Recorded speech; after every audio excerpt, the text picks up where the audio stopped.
Welcome to Question Time. Tonight we're in Canterbury. On tonight's panel, Greg Hands, the government's Minister for Energy and Clean Growth, previously a minister under David Cameron and Theresa May. Emily Thornberry, Labour's Shadow Attorney General for England and Wales, formerly Shadow Foreign Secretary on Jeremy Corbyn's front bench. Spiritual leader of the Anglican Church, ordained after a career in the oil industry. And since 2012, Archbishop of Canterbury, the Most Reverend Justin Welby. Zing Tsjeng, podcaster, author of the Forgotten Women series of books and editor-in-chief of Vice UK.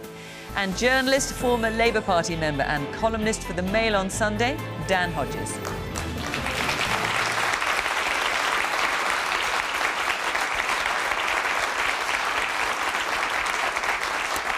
Good evening. Welcome to the panel. Welcome to our audience here in Canterbury. Great to see you. And, of course, welcome to you at home. Do join in the programme in the usual way on social media at BBC Question Time. And let's hear what you've got to say. Right, let's kick off with our first question tonight, which is from June Sharp. We urgently need to reduce energy bills and limit climate change.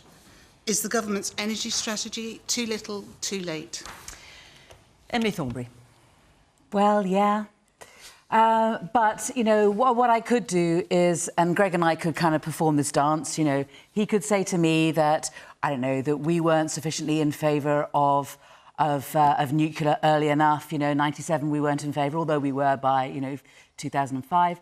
I could say to him, you know, you cut the subsidies when it came to onshore wind and solar, and you should have done more. Indeed, you should have done more to make sure that we retrofitted houses. So, because it's all very well, you know, warming up a house, if it all goes out the window, you know, you need to make sure that we bring people with it and we subsidise and we make sure our houses are properly looked after. And I don't think either political party over the last few years has done sufficient on this issue. And that's the truth. So I was kind of looking forward to this review. I was thinking that maybe you'd come up with something, but you haven't. You know, you talk about nuclear power stations a long time ahead, but what are we going to do in the meantime? Yes, offshore wind is a success. Both parties, you know, can take their hats off and say, actually, that was down to us. But when it comes to all the other things that need to be done, you haven't done it. And we've run out of time. And this is a serious matter, and there's a great deal of rhetoric. You know, if only we could warm the houses with the hot air coming out of the Conservative Party at the moment when it comes to what a great deal this is. But actually, it isn't, and it's not. You've not done enough. And you know, let me just take the example of onshore wind. If you want to do something quickly and fast, you want to do something cheap, you want to do something effective, start having onshore wind farms. Start having solar power, but start onshore wind farms. And what they've done is not only have they cut the subsidies, but they've also changed the law so that it just takes one person to object to a wind farm, and the wind farm is stopped. And they're not going to change the law, and they're not going. I mean, so they say, oh, we're going to try and encourage communities. So Labour would have more onshore wind farms even if people did object. But you see, you know, there's this thing that goes around where people say that onshore wind farms are not popular.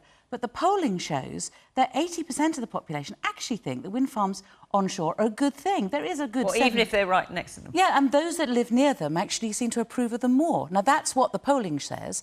And I think that the silent majority are ignored far too often on this issue. And the majority want us to do something about climate change and make sure that we cut the bills.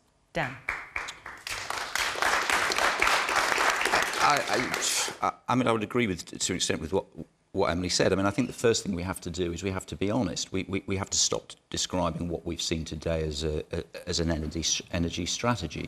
It's effectively a panic measure in response to what is perceived to be the cost of living crisis, and obviously to another extent Putin's invasion of the Ukraine. And I thought you know, what the person who let the cat out of the bag was Kwasi Kwarteng, who today I understand was asked, insisted, you know, people will see the benefits of this very, very quickly.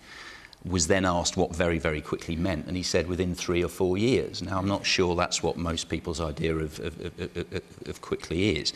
I think partly the problem is that this debate has been wrapped up in political ideology. I mean, certainly, you know, just within my lifetime, we've had a situation where we had to move away from a dependency on oil. I understand the Prime Minister has said we're about to get a North Sea oil renaissance as a result of this strategy.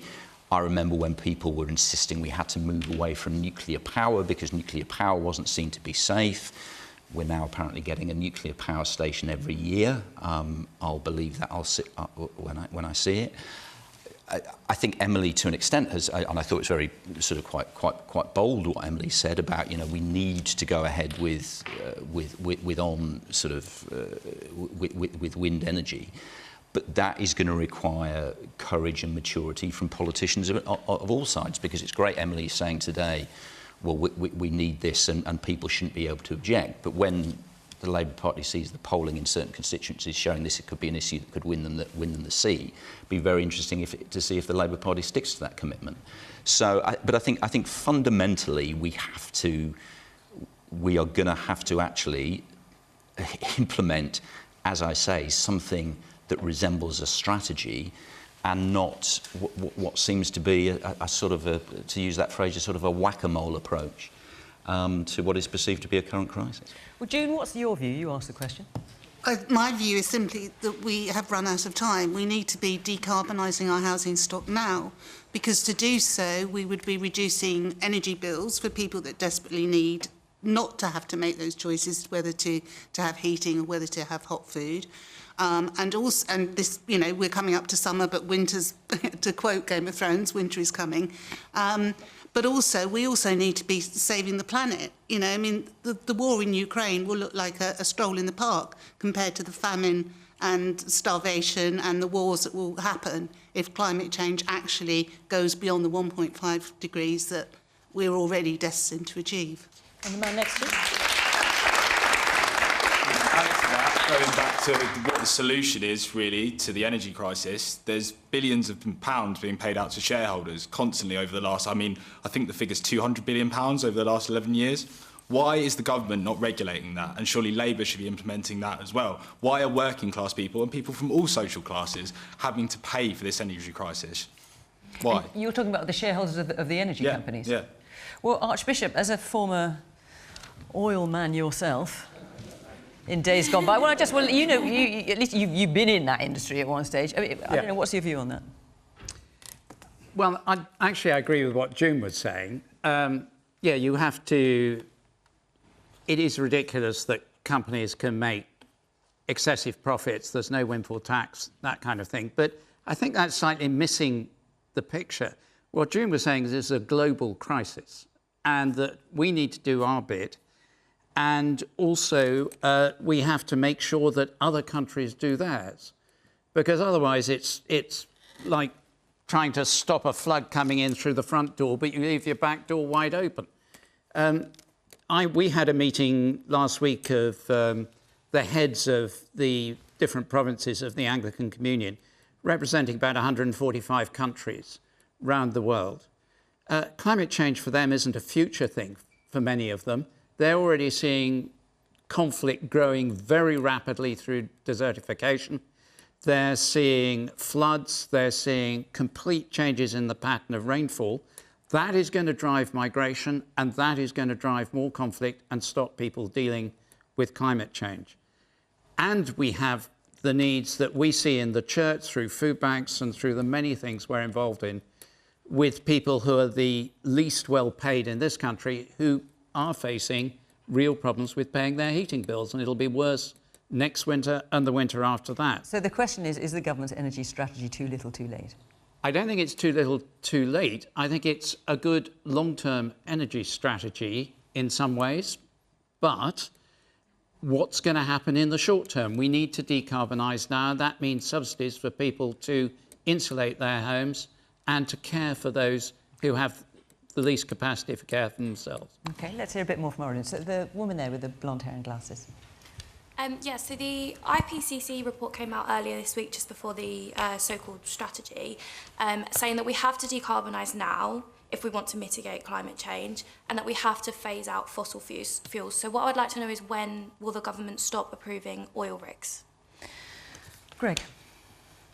Well, thank you. I think actually today what we launched was a long-term energy strategy, which lays out in three main planks how we're going to deliver on renewables, The UK already has Europe's largest installed offshore wind capacity, for example. We are number one when it comes to offshore wind.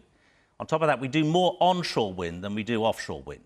We're in a good place on renewables, but we need to go further and we need to go faster. Secondly, we need to do more on nuclear. Nuclear will provide the base load.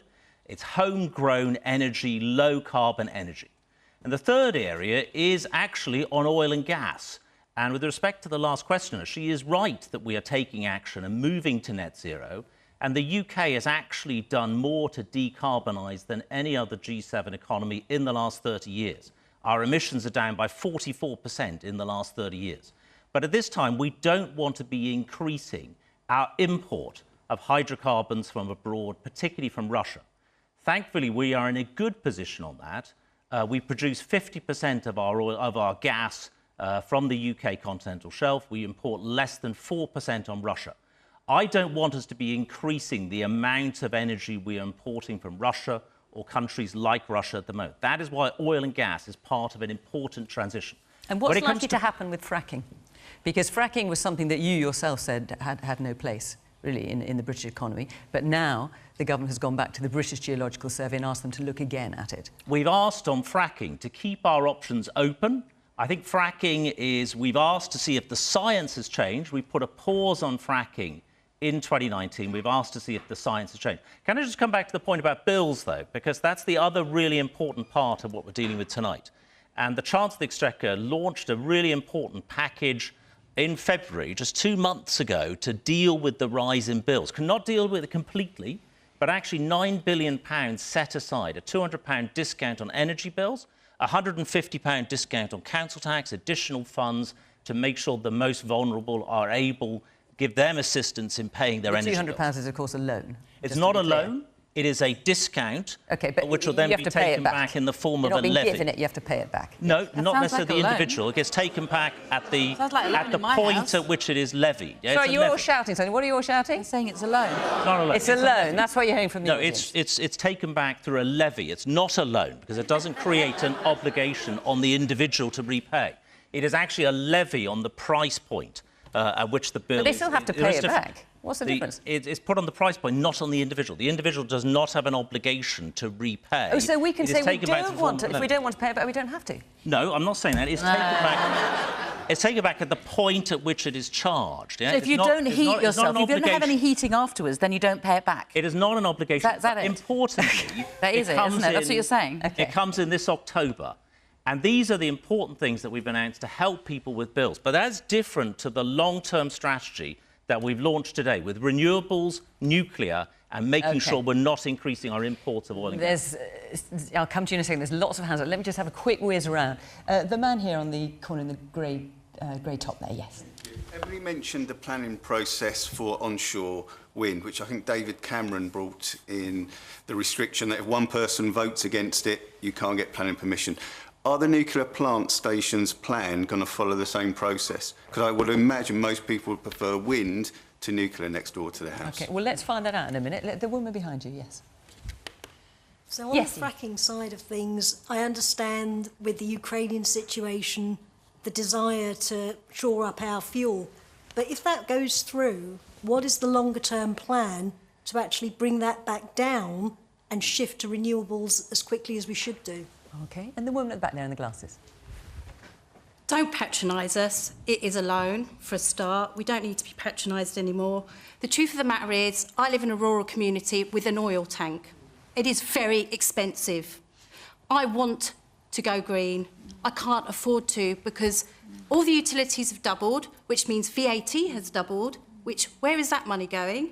Why can't we get some sort of grant or something from the extra VAT you're raising to at least do some insulation, something quick? But I don't know how I can even begin to get an oil tank out of my back garden. I'm a single parent. I can't afford it. There's nothing left in my purse. OK. The man here in the blue top, yes. The strategy doesn't talk about tidal generation. The tide comes in and out twice a day. And offers an almost endless opportunity to generate electricity. OK, and of course we're not that far from the sea here in Canterbury. Indeed. Zing. Look, I think what a lot of audience members have picked up on is the fact that this energy strategy is a short-term answer to a short-term problem. You know, we have to reduce our dependency on Russian fossil fuels, but the long-term problem is the climate crisis. One woman in the audience here mentioned the IPCC report. It warns that we have 3 years to drastically reduce emissions lest we face a 3-degree warming across the planet. And you know, we're in Canterbury today. In the decades to come, it's highly likely that some parts of Dover might be underwater because of rising sea levels. We need something that stops the problem right now. And it occurs to me, like many people in the audience have already mentioned, insulation is one of the cheapest, quickest, and most effective way for people to both cut their energy bills and also to save on energy. So why hasn't that been part of the government strategy? Okay. Man there in the T-shirt, in the middle. Yes, do you want to stick your hand up so we can find you? Yes, there you are. You said about the £200 rebate, which we're going to have to pay back in £40 instalments, but the cost of living isn't going down, it's going up. So we're getting a short-term slight benefit, but it's not as if we're going to have £40 more next year to pay our loan back. Okay, and the man next to you. Ed Miliband was on TV this morning saying how much billions they were going to put, put into nuclear energy. The money's going into the wrong things. The one thing that's missing from this whole scenario is honesty, the gentleman said earlier. There's no honesty about the technology that's being used. It's 100 years ago, Nikola Tesla downloaded electromagnetic energy from the sun. It was suppressed by a banker. It's the bankers, when you look at COP26, it was all about the bankers investing in the green eco. It's the bankers that have been holding us back because of their investments. And we need to start looking at new technology. So where's the money coming from that's going to support innovative, disruptive technology? The Labour Party did it in the past. Ed Miliband was one of the people who undid it because people weren't taking it up. But the innovation programmes that they put together were being run by experts. Disruptive technology doesn't have an expert because by definition it's new. These people were blocking disruptive technology moving forward, like the EM energy that we could all be using. A unit powering your house would be about that big, it would be in your house and it'd be completely independent. Emily, you wanted to come in there. I just wanted to say that, just in terms of money, what we were saying in the Labour Party is that we would spend £28 billion on a green fund, that we would spend £6 billion on insulating homes. Because as I said earlier, it's all very well being able to heat up your home, but if it goes straight out the window, then what is the point? We need to make sure that we're insulating homes, and we could do that now, and we could do it quickly. And frankly, when the government, when Cameron said, I'm going to cut the green crap, which is what he said, and they stopped putting money into helping people on low and medium incomes to insulate their homes, they stopped. I think it was, I've got some numbers here, I think it's 9 million homes would have been insulated if we hadn't cut it, if the government hadn't cut it, which would mean there'd be £170 a year saved by those homes because their homes would be warmer. You know, this is the real life stuff. You know, these are the decisions that have been made, and they've been made wrongly. And OK, so, you know, it's in the past, but let's do it right now. Okay. So why is it that we don't have a policy now that doesn't include insulating homes? Well, Greg, as well as that, just let me remind you, come back to the woman over there who's asking if there is a nuclear, a small modular nuclear reactor or a massive station, whichever it is, going to be built in the air, can one person object as they can currently with a wind turbine? And that will be the end of it. And also, what about the woman back there who was talking about, you have an oil tank, you were saying, and you'd like to go green, but you can't afford to do so? Well, heating oil, you're right, there is pressure on prices on things like heating oil, you're absolutely right. There is a very competitive market out there in terms of the number of different companies that it operates in a different way to providing energy through the mains. There is a competitive market out there, but I'm very much with you in terms of the difficulties that people are having paying those high heating oil prices. I think in terms of the other questions, Fiona, if I may, there's sometimes, if you like, put up this kind of false choice between being green and being good for our energy security. And actually, the answer is the same for both. The answer is more renewables, going back to the IPCC report. The answer is actually more nuclear as well, which is very low carbon. And on that, the question about objections, there's one question specifically about that. If it was you, sir, was it? Forgive me. If one person objects, is that enough? I think generally the way nuclear works in this country is that nuclear power plants will be in places where they will be desired by local people because they're typically the places that have had nuclear power plants before. So the announcements today of the 8 sites, for example, Wilfer, for example, Hartlepool, these are all places with a long nuclear tradition, sometimes going back to the 1950s. There's areas with strong popular support for nuclear power in those places. But going back to the central point here is that actually climate change and action on the climate, going back to the IPCC report on Monday, it goes hand in hand with enhancing our energy security. We need energy that is homegrown and homeblown. You know, our offshore wind capacity, our onshore wind capacity, we've got more onshore wind than offshore wind. We've got more solar. We are doing this, pushing all of this through, and today's energy security strategy will help to move that further in that same direction of a low-carbon, energy-secure future. OK. I'm going to move on, take another question, if I may. Just before, I just want to tell you where we'll be after the Easter break. We'll be back on the 28th of April, and we'll be in Romford, and the week after that we'll be in Walsall. So you've got a bit of time to apply, but if you'd like to be in our audience, go to the Question Time website, Romford or Walsall, and follow the instructions there, and we'd love to see you on the programme. OK, let's take another question now from Dean Cook. Apart from Europe going to war or applying more sanctions, how can Russia be held accountable for the horrific war crimes being committed in Ukraine? I mean, certainly we are seeing image upon image upon image, and that's only what we're being allowed to see of what's happening in Ukraine. Archbishop. One of the lasting memories I have is having spent 20 years on mediation in trying to mediate and bring peace in various war zones around the world, was standing beside a mass grave, having to consecrate a mass grave with the bodies of those who've been killed at my feet in a town where 3,000 bodies were still left unburied in 50 degrees of heat. And where was this out of South Sudan, right. In 2014. And when you do that, the first thing you recognise is you never deal with war crimes until the fighting stops. So the first priority has to be pressure and encouragement to bring a ceasefire. And that is an absolute priority, because while the guns sound, nobody is going to deal with war crimes. And the second thing is that if you're going to have justice, it will take a long time, as it has with Bosnia and Darfur's kicking off again at the moment. But we're forgetting about so many of these. And the third thing, particularly with Ukraine and Russia, is the longer it goes on, the worse the war crimes get. Wars get harder, more horrible, more cruel, more foul with every day that passes. And it seems to me that, yes, we have to investigate the war crimes.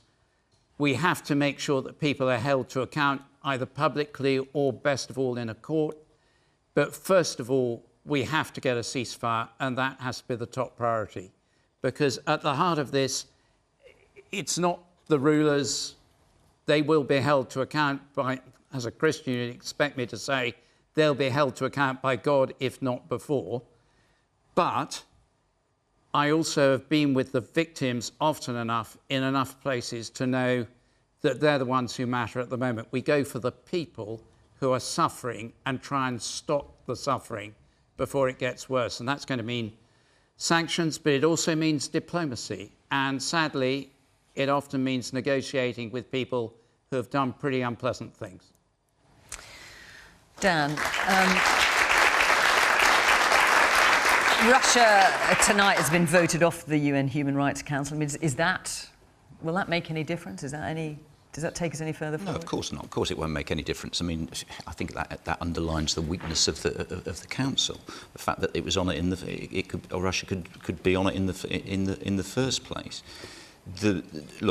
We need to be honest. The reality is Vladimir Putin is not going to appear in front of any form of criminal tribunal to account for his actions. I have complete sympathy with what was understood, but the reality is we cannot simply wait for Vladimir Putin to have an accounting with his God. We need to act now. We need to have, in my view, urgent, and by urgent I mean a matter of days, not weeks or months, independent verification of the scale of the atrocities and war crimes we have all seen on our TV screens. But if they are verified, and I fear they would be, then we have to act, and we have to act directly. We have to, at a minimum, obviously, give the Ukrainians the weapons required to defend themselves.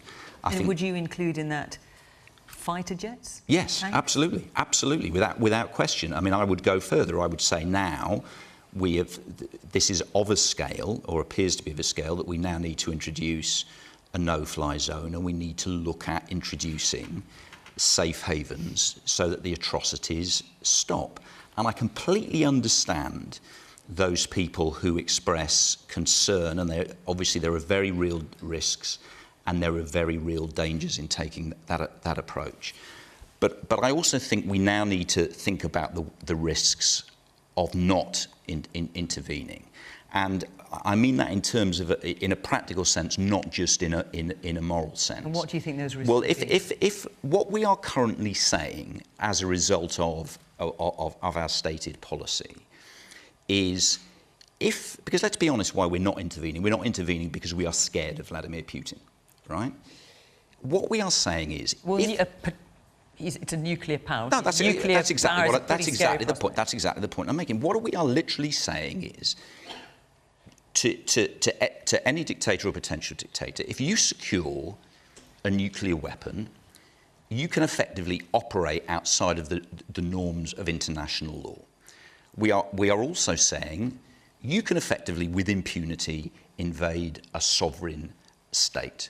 And we also, as we now know, are saying you can, with impunity, use rape, use torture, use genocide as a weapon of war. And I'm sorry, but the idea that living in a world that abides by those rules, we are in some way making ourselves safer, is a fantasy. Now, we said at the end of the Second World War, never again. We said after we saw the atrocities in Bosnia, never again. We said after we saw the atrocities in Rwanda, never again. Sooner or later, we are going to have to say never again and actually mean it. Let's hear from these two men in the front. Yes, Euston. I would like to say thanks for clarifying what actions do need to be taken, because I feel like a lot of the stuff you see in the news lately is all action from the government, and the news is actions need to be taken, sanctions have been put forward. But it's never actually explained to us what actions need to be taken or what sanctions have been put forward. So I just want more clarification from our government and our news what we need to do and what we are doing to prevent, because otherwise it's just, it feels like we're lost in this entire... powerless. Yeah, powerless. Yes. I don't think it's just necessarily a fear of Vladimir Putin. I think a lot of the time it's a fear of Boris's mouth. I think, let's be honest, Boris, with his history of getting involved with various dictators, has led to things like a prison sentence extension for Nazanin Zaghari-Ratcliffe. It's not necessarily that people don't want to help. I think one thing that we could definitely do is accept more Ukrainian refugees. That's a way without Boris going in, guns a-blazing, as if he is someone that, let's be honest, is someone that we can particularly trust, especially given the circumstances with Partygate. Just to pick up on that, I agree there's so much more that can be done to help the Ukrainian people, particularly the Ukrainian people who have already fled the country. Only 1 in 10 Ukrainians who have a valid visa to come here have actually arrived in the UK. That is shocking. The refugees minister from the Tory party came on air this week and described it as embarrassing.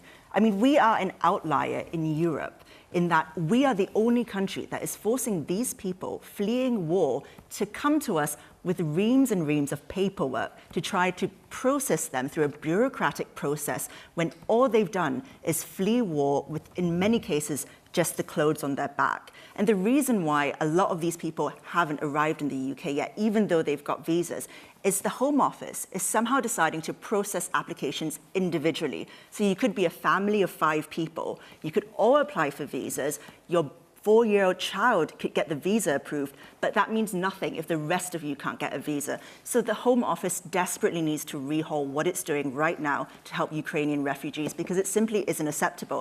And as you so eloquently proved, there's a huge amount of goodwill from the British people to try and help Ukrainians Zing, now. in terms of the question, how can Russia be held accountable for the horrific war crimes being committed in Ukraine? What do you make of what Dan had to say?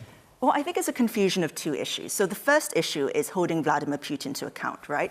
And I don't disagree this will be a long and laborious process. It's probably going to take years, if not decades, but it's important that it has to be done because it offers a way for Ukrainian victims to look Putin in the eye and hold him accountable for the crimes he's been committed. What's the mechanism for it to be done? What is the international... what is the practical mechanism whereby we get Vladimir Putin into some It's the form of International Criminal Court. They don't recognise the International Criminal Court. And he'd have to appear before it in person. Well, and as we know, Putin clearly hasn't seen the sunlight in quite a while. But having said that, the International Criminal Court, all members are obliged to pick people up if they see someone that who has been wanted by the International Criminal Court to stand for war crimes. It's exactly what happened in Germany when victims of torture recognized a former Assad colonel, and he was made to stand trial and is now sentenced to life in prison. So justice is going to take a long time, but that doesn't mean we should cancel it out completely. Okay. Great.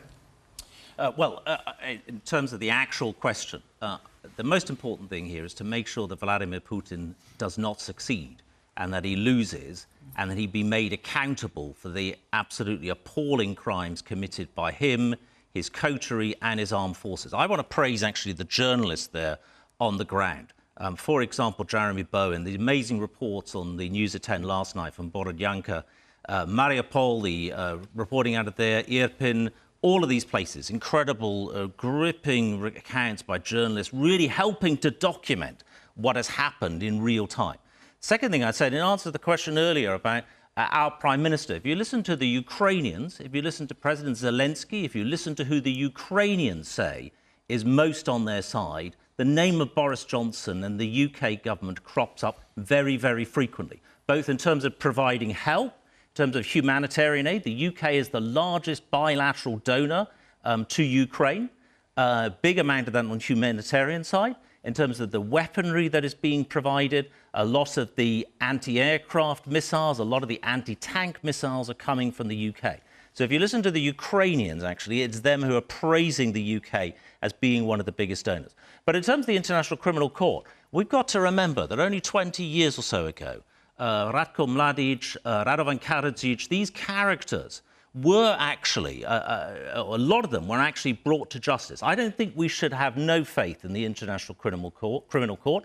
I think we should have confidence in it, but we also have to make sure that Vladimir Putin actually does not win this conflict. It is essential both for the Ukraine and for international peace and security going forward, that a country that has launched such a blatant offensive, an old-style, early 20th century military offensive against its neighbour does not succeed. That is the most important thing in this. Emily. I think what we're seeing at the moment is we're just seeing the tip of the iceberg in terms of where the Russians have withdrawn, and then we see the complete abuse and the bodies, and we hear the stories. But there are many other towns and villages that are still under Russian control, and I hate to think the stories that we're going to hear coming out of those countries as well. But we're at a moment where they are recalibrating. We need to recalibrate as well. And whilst they withdraw and work out what they're going to do next, we need to make sure that we work out what we're doing next. And we've heard today a call from the Ukrainians for more weaponry. I think that we should be providing that. We should be providing that quickly. I think we should go the whole hog when it comes to sanctions. I think that we have done better than, frankly, we have ever done before in terms of sanctions against a major economy until now. But we can still go further, and we should be going further. And then, of course, we need to be collecting the evidence so that, yes, it'll take a long time, but we will hold them to justice. Man there in the black T-shirt. I think you're right. I've heard them say thank you, but for the last 6 weeks, I've also heard them say we need more help, we need more support. And I think that's a bit time that we should be given that. Yeah. OK. The woman behind you. Nobody wants a World War III. Nobody wants that at all. But we have Holocaust Day, where we remember the atrocities of World War II. The world is just sitting there looking. I so feel for President Zelensky. Every time he's on television, he's begging us to help. The people of Ukraine, I take my hat off to them. They are so cohesive. They are fighters. They are hard people. They need our help. If we were in their shoes, would we not be begging the rest of the world to help us? I cannot believe the scenes that I've seen on television. Talking, yes, talking's always good, but for somebody like Putin, he told us he wasn't going to invade, and he did. He's telling us that what we see on our televisions night after night, the awful rape, pillage, all of those things, we see it night after night. He tells us it's not happening. How can you talk to somebody that actually will just lie? Will he sign an agreement? Will he keep to it? I think not. We need to act now. And what do you think we should do? I think we should have closed the airspace before now. I think that should have been our first thing, or a lot sooner than now, that we should have done that. Okay. Definitely. And I think it's solution slightly at the moment, but actually the whole thing with passports and the Ukrainian people that want to come to Britain, I think that needs to be speeded up. And as people have said before, you know, take the system to Poland and do the processing there and bring them over. As Roger Gale, the local MP for here, suggested, use Munstone. There's the accommodation there. Use that as a centre to process them. You know, everything is taking too long. People Can I just ask you a question about the no-fly zone, though? Because people say, I mean, Dan has just said, we should have a no-fly zone. But that does mean that we are committed to the RAF shooting down Russian planes and possibly bombing airfields in Russia. I mean, we need to be kind of aware of what it is that we're committing ourselves to. But how far do we let him go? How many more people have to be killed, raped, civilians? How far does this actually go before more is done? How far do we let Putin go? I think that we've stopped them in the tracks by what we've... Allow the Ukrainians to defend themselves. That has got to be the highest priority. I actually agree with Emily, and I think most military experts say it would be a dangerous course to try and enforce a no-fly zone, because almost inevitably the RAF would end up in direct conflict with Russian forces. The best thing is to do what we're doing, but to do more of it, which is to arm the Ukrainian forces with equipment to be able to defend themselves. Okay. And the enthusiasm for a lot of the British weaponry that's been given, particularly on the anti-aircraft and the anti-tank side, has been there for all to see from Ukrainian forces. All right, let's move on. Let's take another question. From Richard Meacham. Where are you? Ah, there you are. Good evening. Following the recent report on Rishi Sunak's wife over non-dom tax, is the Chancellor oblivious to the public's finances and struggles? So this is a story that's broken last night, I think it was, or certainly earlier today. Rishi Sunak's wife has non-domiciled status, so she doesn't have to pay UK tax on income she earns abroad, and it is a considerable income of many millions of pounds that she earns abroad. It is entirely legal, it has to be said. You probably know more about this than anyone, Greg? Well, I don't know about Rishi Sunak's wife's tax affairs, nor should I, because ultimately she is a private citizen. And I think it is wrong for us to be going down a road of attacking. I remember when Emily got attacked for what her husband does in the House of Commons, and the Speaker at the time rightly reprimanded. He wasn't attacked, he's a judge, that's all. Well, rightly reprimanded. What a terrible thing to be, clearly.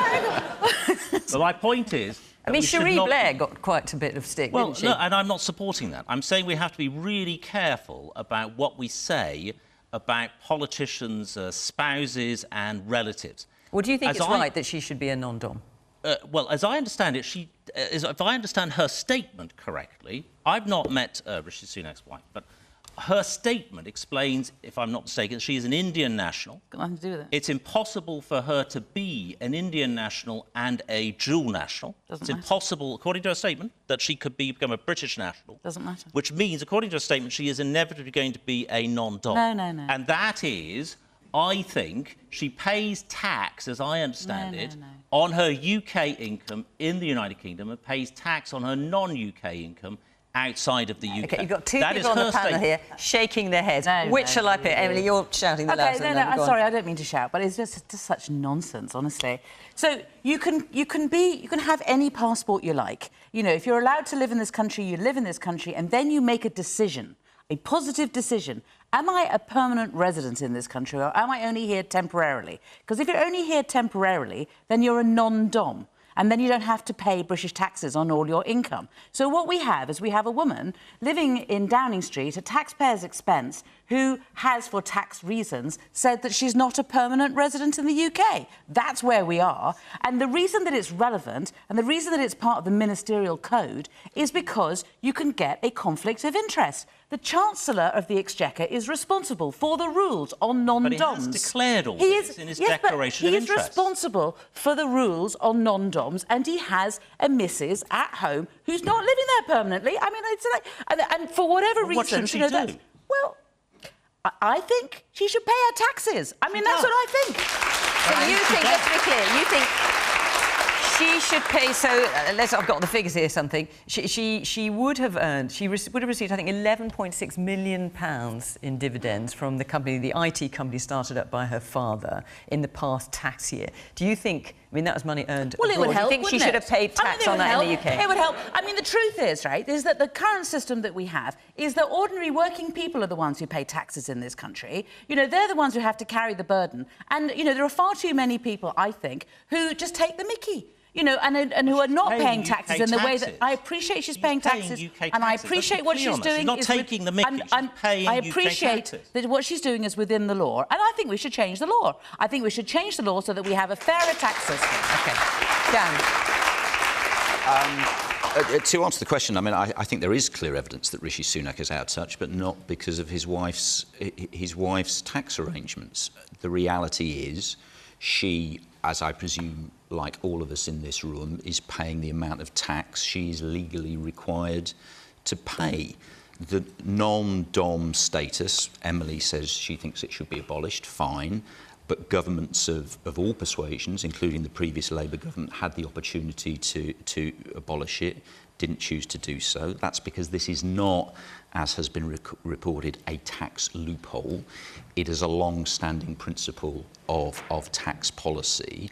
Normally, in debates of this nature, we would see people such as Emily, I would guess most people in the audience, arguing why is it that foreign nationals, foreign corporations who make profits in the UK, why don't they pay tax in the UK? So it seems to me, if that's the principle here, then it seems to me a fair principle that if she earns her income outside of the UK, she should pay tax in those tax regimes. To go back to Rishi Sunak, the problem with Rishi Sunak is not Rishi Sunak's wife. The problem with Rishi Sunak is we have a Chancellor who has been too obsessed with his own personal brand. As a result of that, he has lost control of the economy. Inflation is soaring, debt is soaring, taxation is soaring, growth is anemic and predicted to be anemic. And he has lost control of the economy. But that is his fault. That is not his wife's fault. Woman at the back in the glasses. I would like to shift, the topic a little bit and talk about old-fashioned integrity. Don't people in a position of leadership need to lead by example? It's a matter of integrity, I think, and modelling the behaviour. She's not in leadership. She's just married to someone who is. Well, I fully appreciate that, but it's a bit disingenuous, to say the least, to have somebody who holds, public office, not to model the behaviour that we would all like to see, and that would, and not to hold the right standards of behaviour. Okay, man next to you. My understanding is the non-dom status expires after 15 years anyway, yet we've got no transparency here about how long this has been going on for, and surely that's a bigger question. It's been going on for 8 years. 8 years. So if she's got nothing to hide, it's going on for a significant period of time, isn't it? Surely in 8 years you know where you want to live permanently, I would hope. OK. A woman in the pink. For me, it's a clear matter of a conflict of interest, really. The man is setting the rules for the rest of the country for tax, and what actually makes someone a non-dom, the actual definition of a non-dom. I think possibly that's what should be looked at. She's living in number 10 with her husband, isn't she? But she's not domiciled in this country. That just seems to me wrong. Can I just come in on that really quickly? So I never thought I would say this, but I'm in the exact same position as Rishi Sunak's wife, in that I'm a foreign national. Similarly to her, I can't give up my passport because my country doesn't allow for dual nationality. And yet I have absolutely no problem with paying tax on what I earn in the UK and beyond. But so does she pays tax on what she earns in the UK. The issue is where she pays tax on income earned abroad. But I think if she is resident in the UK, and she clearly is because she's living on Downing Street, she is making use of British infrastructure, she's sending her children to British schools, she's raising them in the UK, it is absolutely right that she should be paying in to contribute to the country. She is. But is she paying in on all her income? Because surely, if you spend most of your life living in the UK, it stands to reason that you should be paying tax on most of your income if you're spending your life here. That's why the non-dom rules are there. To be clear, this government has tightened the non-dom rules very considerably from the last government under Labour, which had a total free-fall. It's actually we who introduced the 15-year limit. George Osborne introduced that limit, actually, in 2011. All right, the man there in the jacket and blue shirt. If Rishi Sunak wanted it, does this put a sort of scupper his plans of ever wanting to be Prime Minister of this country? I mean, and if so, it just seems we're at this point in time when you have a look at Partygate, and I know I've diverged a little bit there, but, with regards to a government where they're giving out one instruction and following something completely different. OK. The woman behind you in the black cardi. Yes. I just wanted to say that I read this story on the news and I was completely, I'm not even surprised anymore. Like, I expect this sort of behaviour. Like, as a young person getting into politics, like, it's so disappointing to hear how it's gotten. And, I can't trust politicians, and that's ridiculous. You're supposed to run our countries, but you hear about these stories about, you're not paying tax. That's, they're in charge. And the wife, the Exchequer's wife is not even... wife, yeah. Chancellor, thank you, is not even paying tax. But she is. She is paying. Well, she's not paying tax on the vast majority yes, of her but income. it is important. She It's is so paying tax on her disappointing. UK It's income. so disappointing. Archbishop. I think when we get it into personalities and individuals, we lose the plot because it just becomes political ping-pong. The point of tax is you pay for the benefit of living in a country. And whether you're a company or anyone else, you should pay, it seems to me, there are double tax treaties which stops you paying double taxation. I'm not talking about Rishi Sunak's wife, but there seems to be a real problem with the whole concept of non-dom status, or of companies that you can buy something here and they make the money here, but they charge it from Luxembourg or somewhere, and they don't pay tax on that. Yeah. There needs to be a real look at our tax system, because the basic principle is you pay for the benefit of living in the country to which you belong. When I first started work, because I couldn't get a job here, I got a job in France, and I paid, on my huge income of £2,200 a year, I paid... Gosh, when was this, Justin? Middle of the 17th century. I paid on my global income.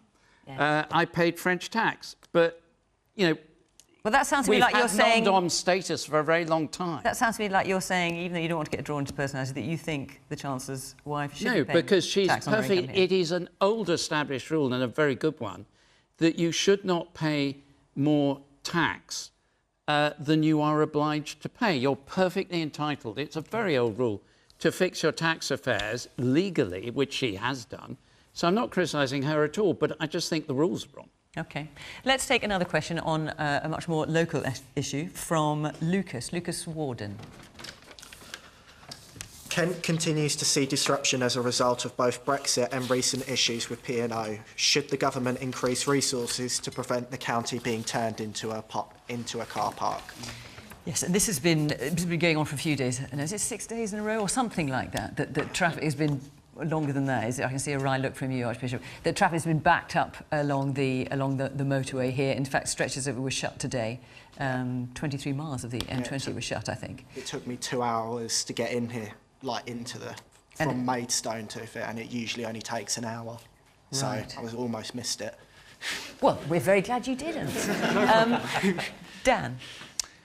I've got to be honest, it won't be a popular view. I'm not entirely sure this part of the world should necessarily get a degree of special treatment. I think that my understanding you touched on Brexit. My understanding, I was looking at the reports today, it seems to be the disruption today is as a result of P&O and the frankly sort of scandalous decision of P&O to sack its workforce. My understanding is the government. But there were long traffic jams before that as well. There were, but I'm just talking about what I've seen people today saying. Today's disruption, which is what we're talking about, is specifically as a result of the P&O issue. My understanding is the government is taking P&O to court on this and taking legal action over this. I hope they do. I hope they win. I think if anybody should be paying for the disruption that you're all experiencing, I think actually it should be P&O. Yes, a few hands. Yes, the man there in the blue shirt and grey jacket. Yeah, I don't think this is just a recent P&O issue. This has been going on for a long time. I don't think enough's been done to provide any contingency plans. Yes, things happen at short notice, but we're left in gridlock. I've spent nearly 6 hours in my car unnecessarily this week just trying to get to and from work. There doesn't seem to be a plan. OK, the man at the back there in the check shirt. Good evening. I cannot understand why everything has to come through Dover. The gentleman earlier on mentioned the banks. Now, I think we need some entrepreneurs along with the banks. We've got the port of Sheerness, we've got the port of Ramsgate. Why aren't they used for ferries? Right, so you want to spread the load, OK. Archbishop, we were talking just before we came on, actually, about the traffic around here and how bad it is. Well, I agree with the question. I think, and it's been going on for more than 6 days on this occasion, but it's been going on for years for different reasons at different times. Every time it happens, everyone who has a small business can't get to work. Every time it happens, people can't get to hospital. The ambulances get held up. The roads get blocked. People take different routes. You find absolute chaos in towns near the main roads. And it does need support on that. There is no real sense that it's being gripped. We have to look at local communities and support them. They need extra resources. Well, look, you've got the government represented here next to you. Why don't you tell them directly what you'd like? What I'd like for Kent is more money for the county council, more places where the lorries can be stacked up other than on the roads, and decent provision for those who are stuck in their cabs of their lorries for a week at a time. So they've got toilets, so they got water, so they got food.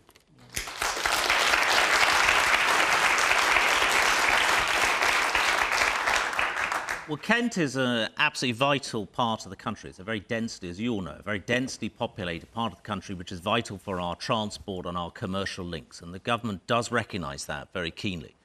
Where we are taking action is as Dan rightly pointed out, we're taking action on P&O. We're investigating whether they have created criminal offences. That is a very serious matter for a company. Yes, the Prime Minister said in the House of Commons that the government would be taking P&O to court, I think. Is that actually happening? Well, that is what we are looking at doing. We are also, in terms of putting in place new measures on hire and fire, although this was a case of just firing. It actually wasn't a hire and fire sort of case as such. But also, we've also talking about contingency plans. We've put in place Operation Brock, which is the use of the M20, the carriageway of the M20, as additional facility to put backed up lorries. I appreciate Justin saying that's not as good as a dedicated area, but it's still very, very helpful to have Operation Brock. That is what it's there for. It blocks the entire county. I live on the A20 and you get 2-3 hour delays because you can't get because they've closed the motorway. It's ridiculous. The motorway is not a car park. and everybody gets impacted because of it. It's a ludicrous plan. Do you want to come back on it? Shall I go around? It's a plan which we've had in place for some years now. We've operated it before, I think, effectively. It has been operated before late in 2020 when France closed the border with the Omicron variant, if I remember correctly. And it has been in operation before. But clearly we are looking at all available measures. Grant Shapps, the Transport Secretary, is very focused on this job, and we're taking really tough action on P&O as well. So I think we are doing the action. It's easy to blame them. It's a lack of planning.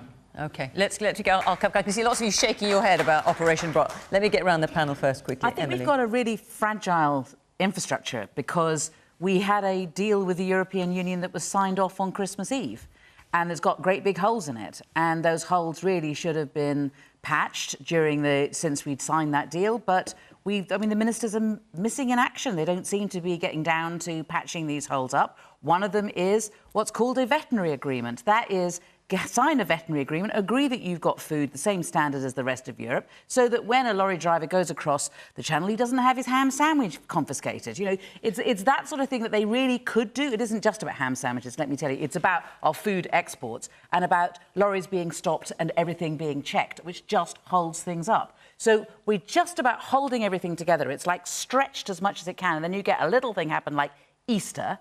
You know, so lots more families want to go abroad. So then and then things start to fall apart, or you get P&O. I do think P&O is part of this too. And I have to say, I hear what's being said, that the government are looking into it. Well, stop looking into it and do something about it. We are. We're taking action on P&O, Operation Brock. Taking action against P&O. You're talking about it. The Prime Minister said he was going to take them to court. I've written to the Attorney General and asked her, is that right? What law are you going to take them to court on? I've yet to have an answer on that. I'd like to know. And if the law isn't strong enough, we will support you in making the law stronger. OK. So let's get back to the original question. Should the government increase resources to prevent the county, i.e. Kent, being turned into a car park? I mean, it strikes me that using P&O is quite a convenient smokescreen from what clearly is quite long-standing issues that predate P&O. And I think what emerges really clearly is that people need infrastructure and they need support. They don't want their homes to be turned into gigantic car parks, and they don't want to see the long-term consequences of seeing that happen. Just think about how bad air quality is going to get if every day you have vehicles sat in traffic, running exhaust 3 to 4 hours a day. It's not going to be good, and it's going to affect the long-term health of people in the county. So it's about asking the government, what are you doing to mitigate the effects of that beyond taking P&O to court? There's so many hands up, we're almost out of time. Let me just pick one of you. Yes, you're waving frantically at the back. Go on, then. I live in the village of Merstham, which got land grabbed and had the big lorry park, and the Brexit thing put at the end of the village. We were the village that were lowering food down that Christmas. So we live this. What do you mean you were lowering food down? Christmas 2020, was it 21? I can't remember. But we were lowering food down to the poor lorry drivers that were backed up. So this is not new at all. And I'm also been on the news several times myself because the lost lorries, because the government didn't even give the right postcode to where those lorries should go. So there's a lot of work to be done. If you can't actually give the right sat-nav to these lorries, we had loads of them coming through the village, just tearing through the village. It's awful. And it's amazing how quickly land can be grabbed and things can be built when you want them to be. Okay. So let's get those. All right, a lot of hands up, I'm afraid. I've got to end it there because our hour is up. Thank you very much to the panel for coming this evening. Thank you to all of you for coming along here tonight. And, of course, thank you to you at home for watching from Question Time in Canterbury. Bye-bye.